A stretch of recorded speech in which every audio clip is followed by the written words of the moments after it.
Oi, gente! Agora sim a última aula de todas. Muito obrigada por vocês me aguentarem aí todo esse tempo. Então, hoje a gente vai só resolver exercícios, vou mostrar pra vocês aí algumas coisas, né? A gente não consegue tratar a matéria inteira, mas pra vocês verem como que cai na prova de vocês, que se vocês estão estudando errado, quanto mais questões vocês fizerem, mais espertos vocês ficam pra resolver as questões na hora da prova. Por quê? Porque vocês ficam acostumados com a redação, como que cai, vocês sabem como a matéria é cobrada, porque as provas repetem muito, né, os temas que são cobrados aí.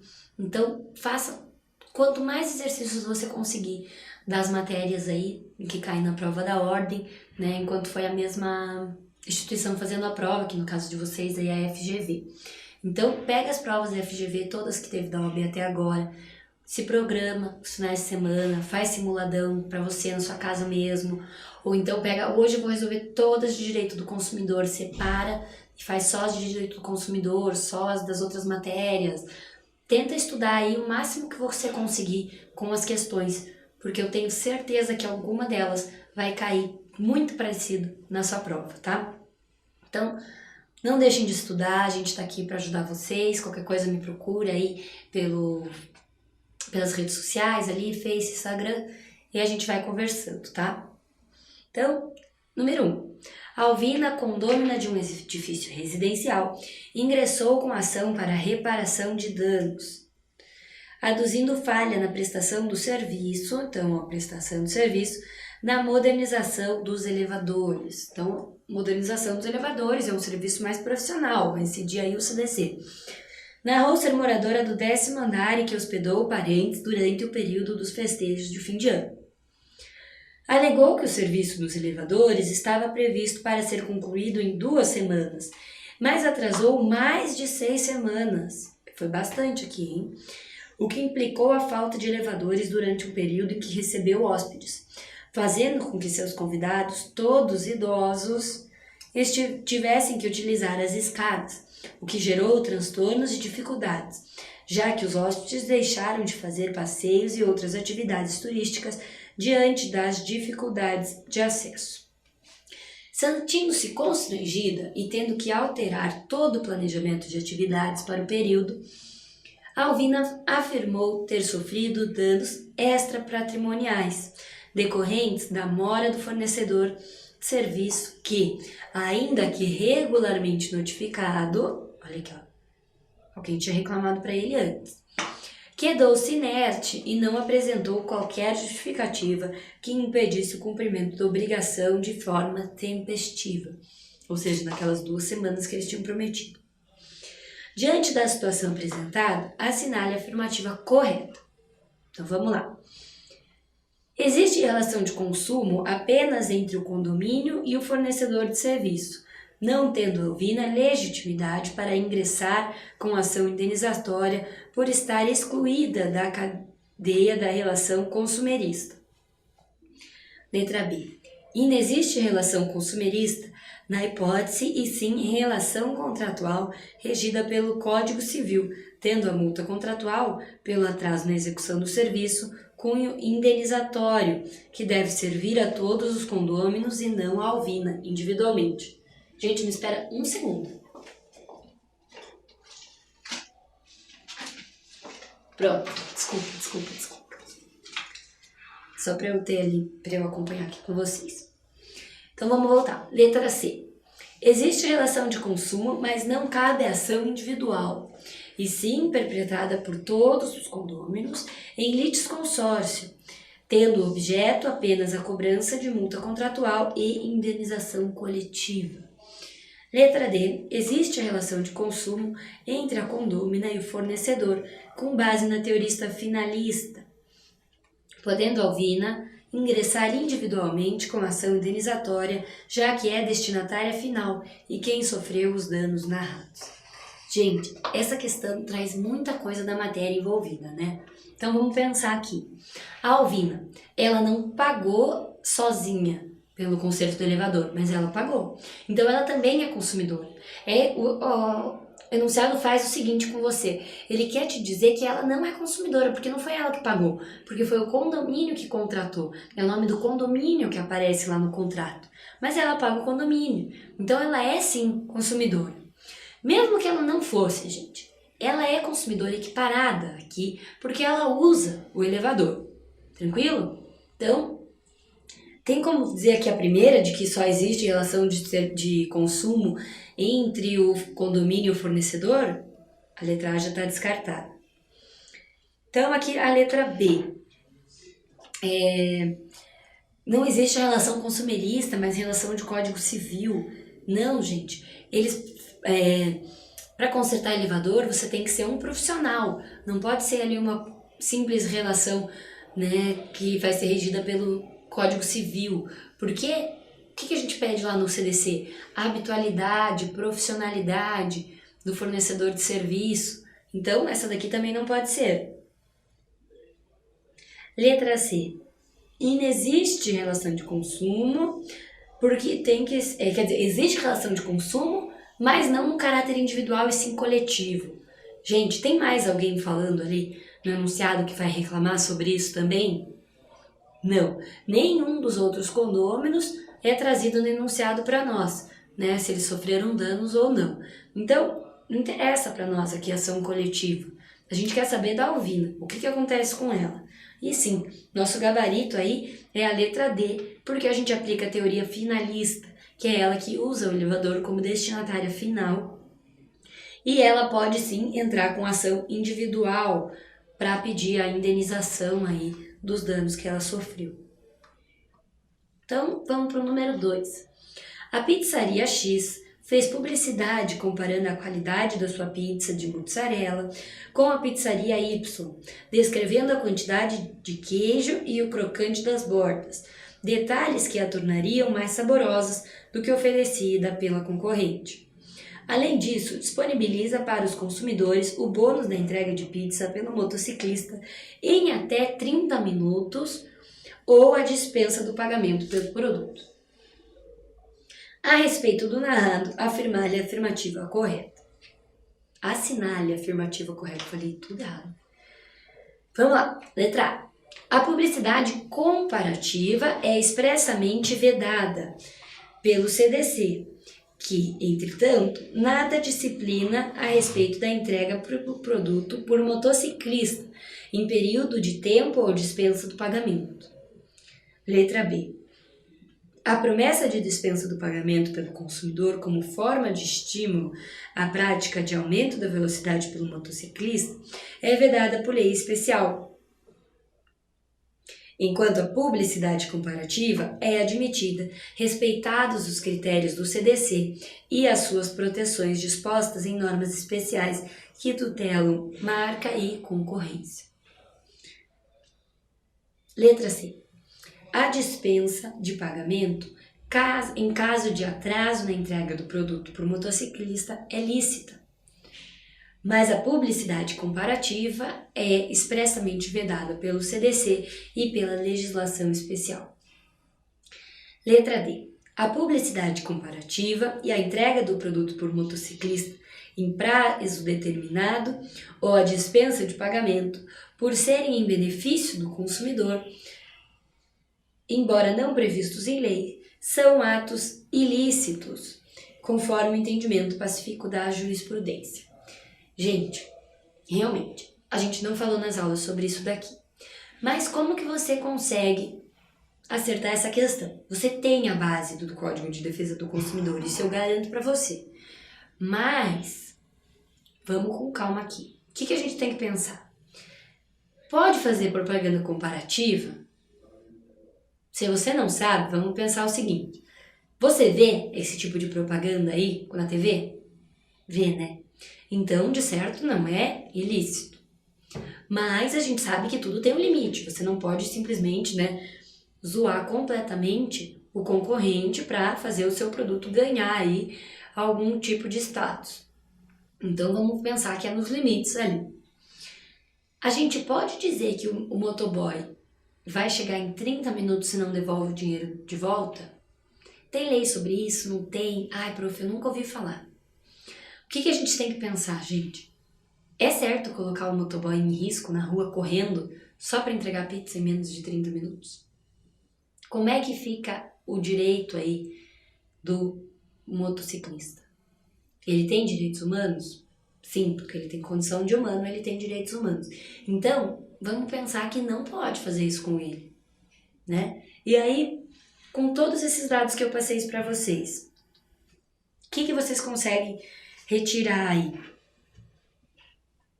Letra A, B, C ou D? Gente, a resposta, então, é a letra B, tá? Para vocês terem aí mais material de estudo. Essa lei especial que a letra B traz para nós é a Lei 12.466 de 2011, que ela veda o emprego de práticas que estimulem a velocidade, o aumento da velocidade, perdão, por motociclistas profissionais, tá bom? Então, mesmo que você não soubesse dessa lei, você tinha aí condições de saber a resposta certa da questão número 2. Vamos para a questão 3. O Banco X enviou um cartão de crédito para Jeremias com um limite de R$10.000 para uso em território nacional e no exterior, incluindo seguro de vida e acidentes pessoais, bem como seguro contra roubo e furto no importe total de R$5 na fatura mensal, além da anuidade de R$400 parcelada em 5 vezes. Jeremias recebeu a correspondência contendo um cartão de crédito bloqueado, o contrato informativo de benefícios e outros. Ocorre que Jeremias não é cliente do Banco X. Opa! Essa é informação importante. E sequer solicitou o cartão de crédito. Então, ele recebeu o cartão de crédito em casa sem pedir. Presta atenção. Sobre a conduta da instituição bancária, considerando a situação narrada e o entendimento do STJ expresso em súmula, assinale a afirmativa correta. Letra A. Foi abusiva, sujeitando-se à aplicação de multa administrativa que não se destina ao consumidor, mas não a ato ilícito civil indenizável, tratando-se de mero aborrecimento, sob pena de se permitir o enriquecimento ilícito de Jeremias. Letra B. Foi abusiva, sujeita à advertência e não à multa administrativa, salvo caso de reincidência, bem como não gera ato ilícito indenizável, por não ter havido dano moral in re ipsa na hipótese, salvo se houvesse extravio do cartão antes de ser entregue a Jeremias. Letra C. Foi abusiva e constitui ilícito indenizável em favor de Jeremias, mesmo sem prejuízo comprovado, em razão da configuração de dano moral in re ipsa na hipótese, que pode ser acumulada com a aplicação de multa administrativa que não será fixada em favor do consumidor. E letra D. Não foi abusiva, pois não houve prejuízo ao consumidor a justificar multa administrativa e nem constitui ilícito indenizável, na medida em que o destinatário pode desconsiderar a correspondência, não desbloquear o cartão e não aderir ao contrato. A, B, C ou D? O que vocês acham, gente? Lembra nas nossas aulas? Tudo que você receber na sua casa que você não pediu é amostra grátis. Mas se você desbloquear o cartão, ligando lá naquele número, usar o cartão, você aderiu ao contrato. Tranquilo? Então, o que a gente pode pensar aqui, ó? É ilícita essa conduta do banco? Sim, é ilícita. Então, pode ter indenização? Sim.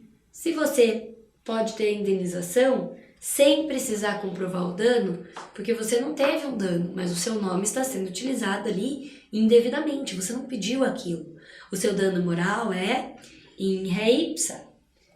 Lembram? Que não precisa de comprovação. E pode ser acumulado com multa administrativa, porque o CDC dispõe isso, e não será fixado em favor do consumidor. Então, a nossa resposta aqui, no exercício 3, é a letra C. Exercício 4. Inês, pretendendo fazer pequenos reparos e manutenção em sua residência, contrai empréstimo com essa finalidade. Ocorre que, desconfiando dos valores pagos nas prestações, procura orientação jurídica e ingressa com ação revisional de cédula de crédito bancário, questionando a incidência de juros remuneratórios ao argumento de serem mais altos que a média praticada no mercado. Requereu a inversão do ônus da prova e, ao final, a procedência do pedido para determinar a declaração de nulidade da cláusula. A respeito dessa situação, é correto afirmar que o CDC, letra A, não é aplicável na relação jurídica entre Inês e a instituição financeira, motivo pelo qual o questionamento deve seguir a ótica dos direitos obrigacionais previstos pelo CDC, o que inviabiliza a inversão do ônus da prova. É pelo Código Civil, né, gente? Eu falei CDC, desculpa, Código Civil. É aplicável na relação jurídica entre Inês e a instituição financeira, cabível a inversão do ônus da prova, se preenchidos os requisitos legais, e em caso de nulidade da cláusula, todo contrato será declarado nulo, tendo em vista que a prática abusiva é questão de ordem pública. Letra C. É aplicável na relação jurídica entre Inês e a instituição financeira, cabível a inversão do ônus da prova, caso a consumidora comprove o preenchimento dos requisitos legais, sendo que a declaração de nulidade da cláusula não invalida o contrato, salvo se importar em ônus excessivo para o consumidor, apesar dos esforços, de integração. Letra D. Não é aplicável na relação jurídica entre Inês e a instituição financeira, motivo pelo qual o questionamento orienta-se pela norma especial de direito bancário, em prejuízo da inversão do ônus da prova pleiteado, ainda que formalmente tivessem cumpridos os requisitos legais. E aí, gente? A, B, C ou D? Mais uma vez aqui a letra C, né, gente? Tá perfeita. Então ela vai dizer o seguinte, ó. É uma relação jurídica da pessoa com o banco? Sim, uma relação de consumo. Está previsto lá no CDC que pode ter relação de consumo entre o banco e a pessoa que vai fazer o empréstimo, a pessoa que é correntista, enfim. O banco presta um serviço para nós. Então, a gente é consumidor do banco, tá? Então, cabe a inversão do ônus da prova se ela comprovar os requisitos legais, se ela provar que ela é hipossuficiente, ou seja, que a alegação dela é verossímil e que ela não possui capacidade de produzir a prova, tá bom? A cláusula vai ser invalidada sem precisar invalidar o contrato como um todo, a não ser que o contrato esteja gerando um prejuízo excessivo para ela.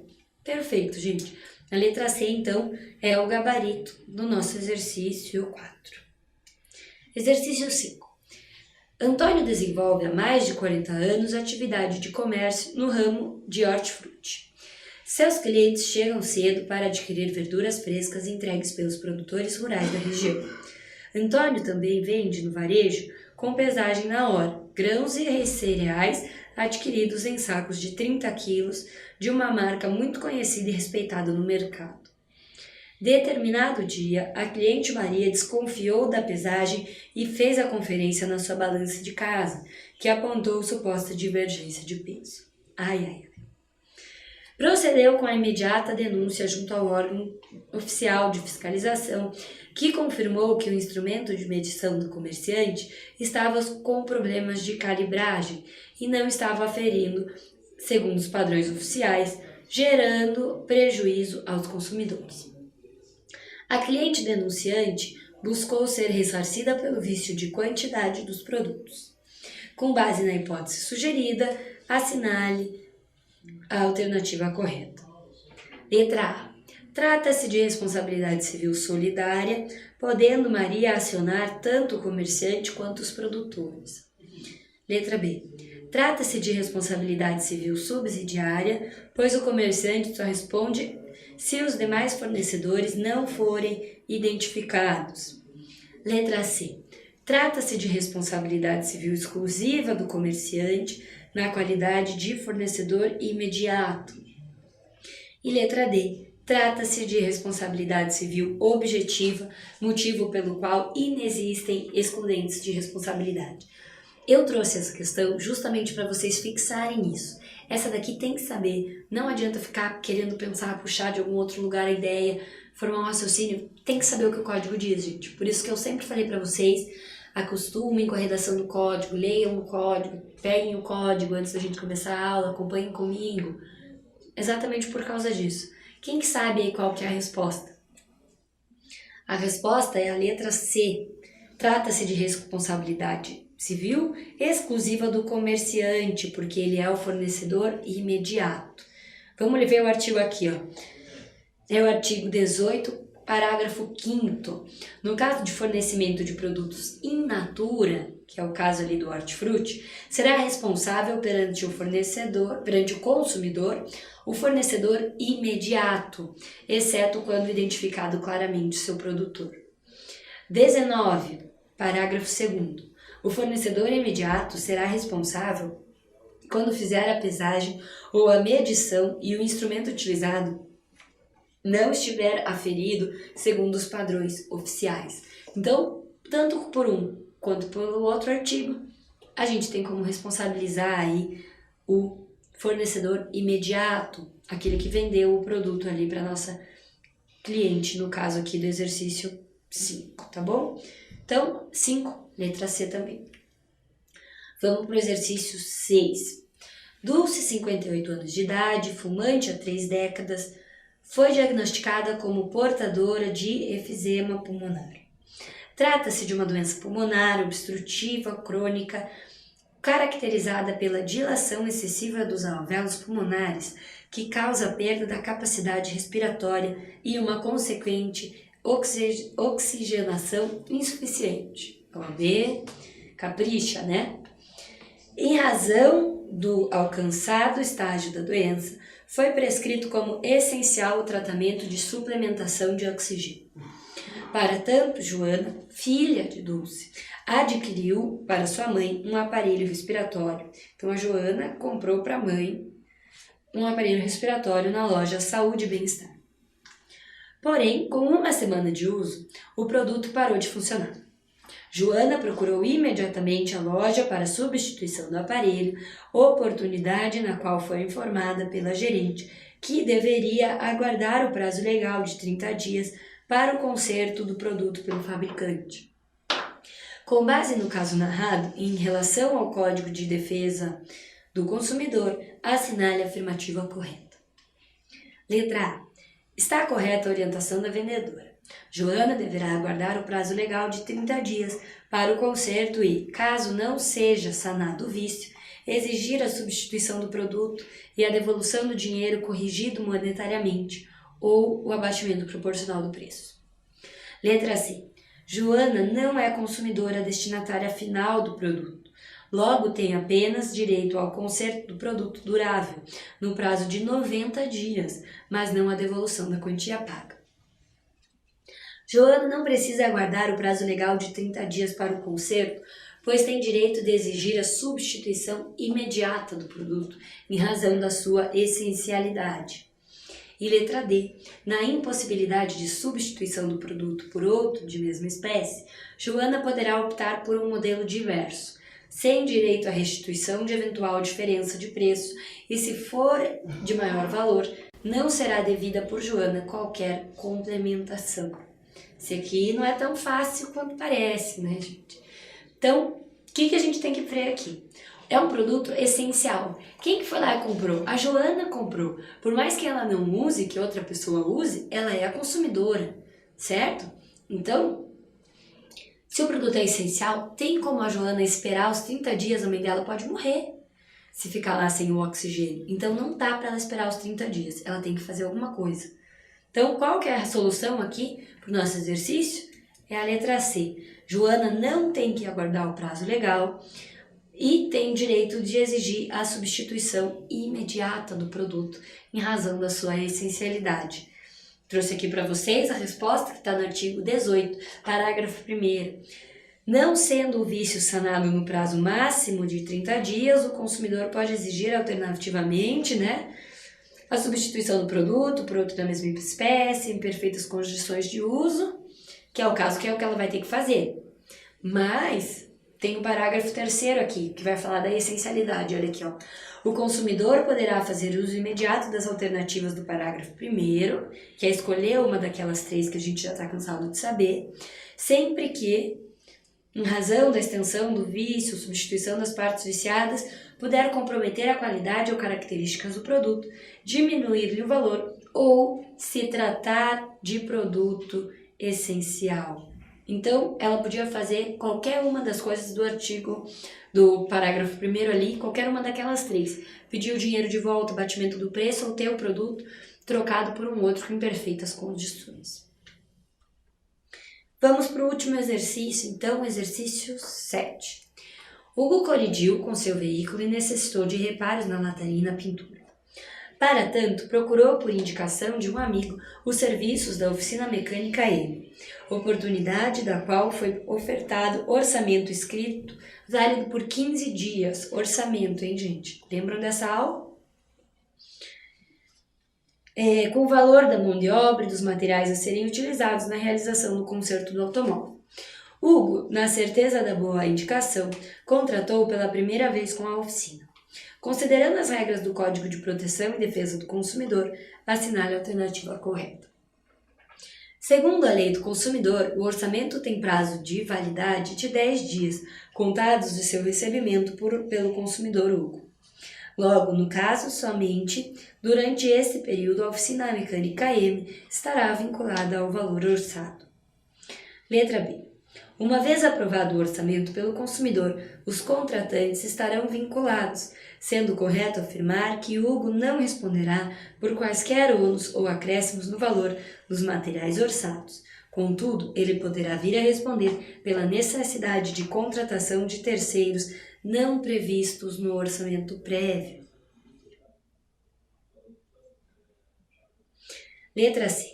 Se o serviço de pintura contratado por Hugo apresentar vícios de qualidade, é correto afirmar que ele terá a tríplice opção à sua escolha: exigir da oficina mecânica a reexecução do serviço sem custo adicional, a devolução de eventual quantia já paga, corrigida monetariamente, ou o abatimento do preço de forma proporcional.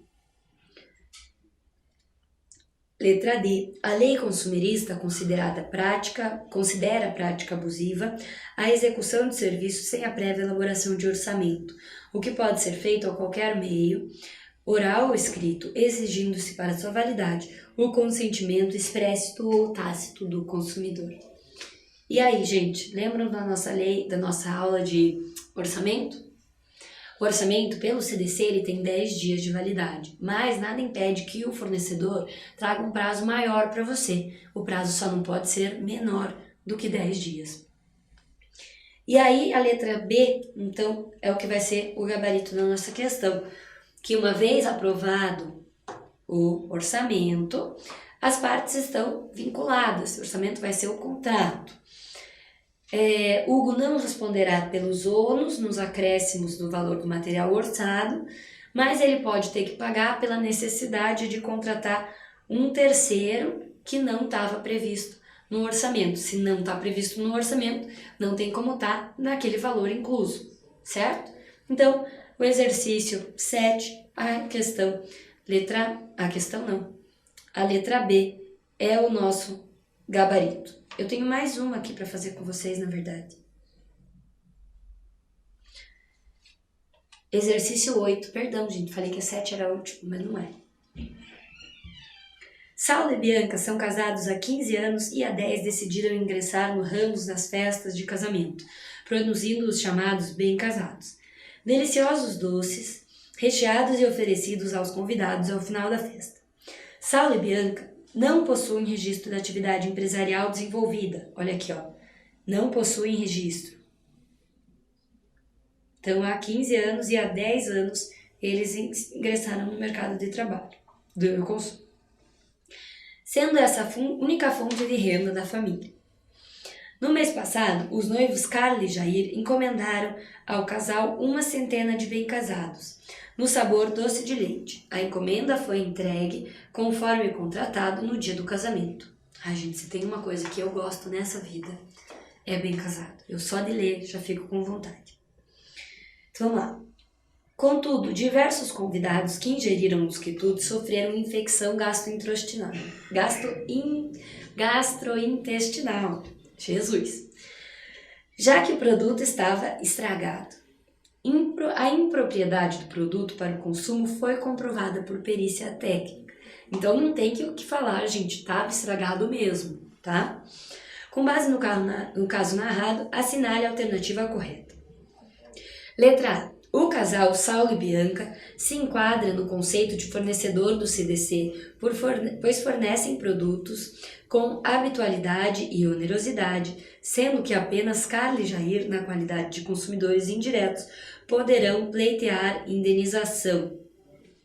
Letra B.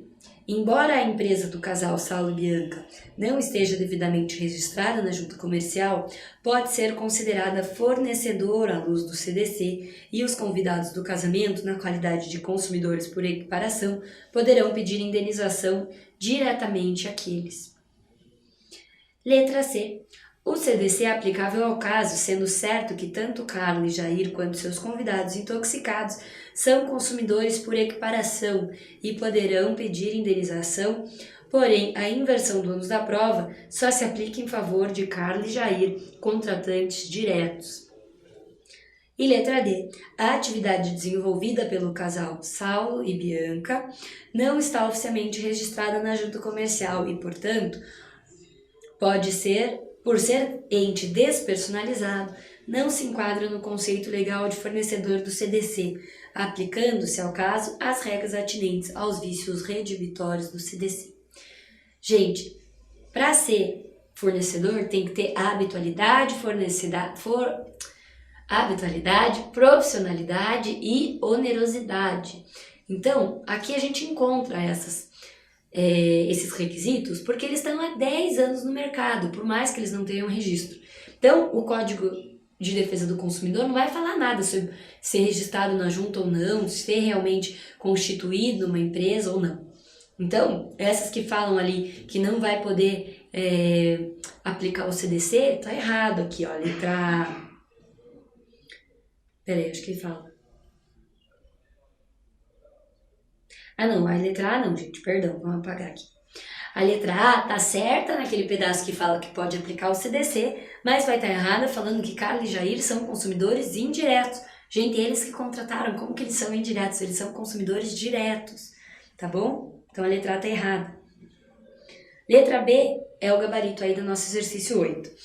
Embora a empresa não esteja registrada na junta, é considerada fornecedora e os convidados são consumidores equiparados, porque eles também comeram e também tiveram danos. Por mais que eles não tenham comprado diretamente, eles sofreram os danos. Então, eles são consumidores equiparados.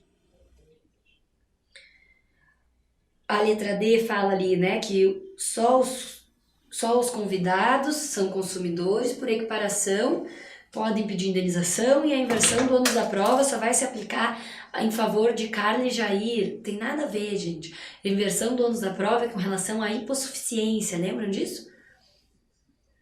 E letra D, atividade desenvolvida não está oficialmente registrada, então não pode ente despersonalizado, né?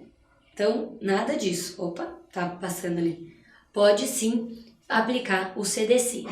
Então, esses são os exercícios que eu separei para vocês conseguirem ver como que a matéria cai, que mistura-se aí vários temas e cobra-se tudo igual, né? Tudo junto ali na mesma questão. Então vocês têm que aprender como que faz para resolver a questão e não simplesmente decorar o que são os conceitos, o que é cada um, porque eles pedem ali a aplicação prática dos artigos, né, do CDC. Então, espero ter ajudado vocês, espero que vocês tenham gostado das minhas aulas. Não deixem de estudar. Eu coloco minha rede social aí para vocês que ainda não me adicionaram, para acompanharem lá as dicas que eu dou para a prova de vocês. Desejo uma ótima prova para todo mundo e até a sua aprovação aí na OAB. Tchau, tchau!